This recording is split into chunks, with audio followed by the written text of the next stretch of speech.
Hello and welcome to On the Prowl. I'm your host, Gabrielle Wood, and today I'm here with the Hahnville Tigers coach Irwin about his victory against Covington and Ruston. And we'll also be taking a look ahead to this week's matchup against Acadiana. On the Prowl starts right now.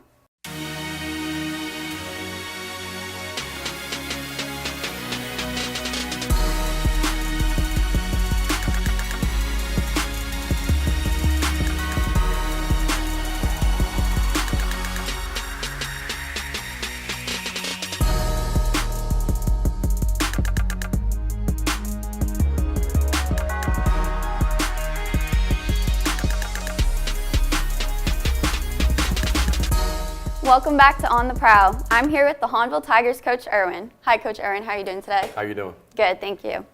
So can you tell us a little bit about your role on this team? I'm the defensive line coach and I've been there for 18 years.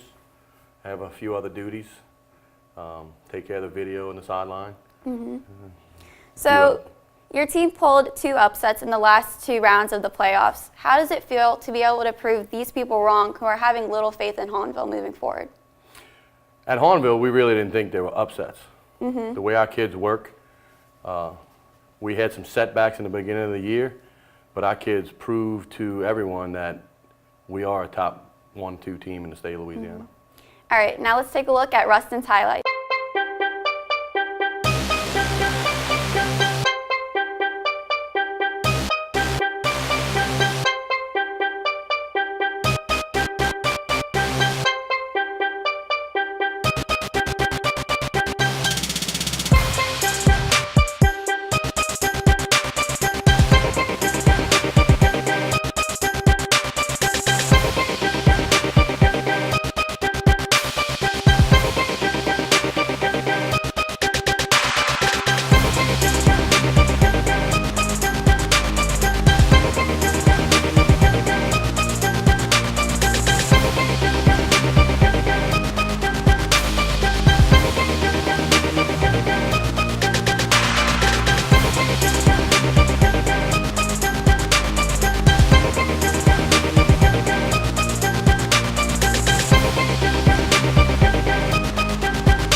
Thomas Rasco missed 2 field goals earlier in the game, but came back and hit the game winner. How important is it for the kickers to have a short memory?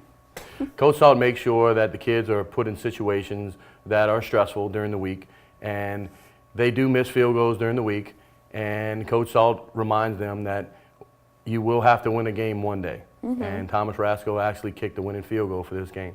With only 4 minutes remaining, your defense did a pretty great job too, keeping the ball back from Ruston.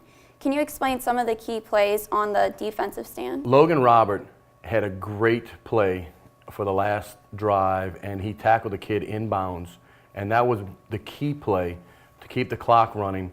And then they had to spike the ball with only 2 or 3 seconds remaining, and they ended up missing the field goal.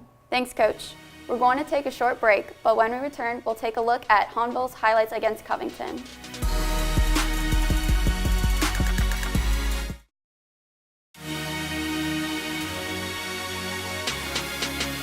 Welcome back. Let's take a look at Covington's highlights.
So as we just watched, your defense did a very good job this week also, having people such as Connor Finnerty and Hunter LeBlanc step up against one of the best running backs in the state. Explain how you prepare to handle a player that talented when a team also has a good quarterback and good wide receivers. This week was a tough task. Brumfield is one of the best backs to ever play in the state of Louisiana, has over 6,000 yards rushing. You can't stop a back like that. You can just try to contain him and slow him down. And our kids were up to the task. They did what we asked them to do. And seniors like Connor Finnerty, Hunter LeBlanc, Lincoy Raynaud, those guys did a great job at playing their role. They did exactly what they were taught to do, and they believed in the system, they believed in what we were doing, and it ended up coming out in our favor.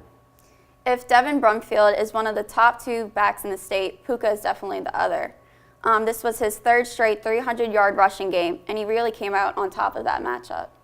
There's no doubt Puka's the best. He's probably the best I've ever seen. I've been coaching for 25 years, and I've coached against and coached a bunch of NFL players, and he is the best I've ever seen in high school.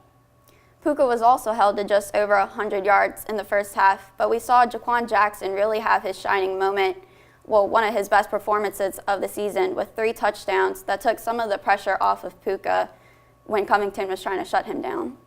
Well, when you key on Puka, which everybody has to, it leaves openings for other players. And when you have a special player like Jaquan Jackson, he takes advantage of that. And again, we prepare. And when the kids are prepared and they do what we're supposed to do, everything falls into place. And once Jaquan started getting rolling, they had to loosen up a little bit, and Puka started his little roll.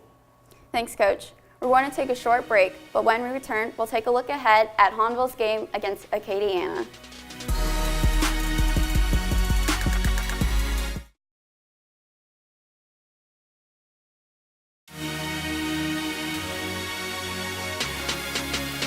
Welcome back. I'm still here with Coach Irwin. Let's take a look ahead at this week's game against Acadiana. You're playing Acadiana Rams, who have defeated Live Oak last week 17-14, but almost lost the game because of penalties. They were flagged 17 times, including 12 for illegal shifts. Can you explain how y'all looked at the film after that game? We prepared for the quick snap down and go.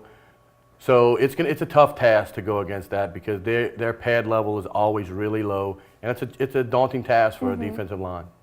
It's been a while since Hahnville has made it this far in the playoffs. What is the biggest difference between this year and the past years?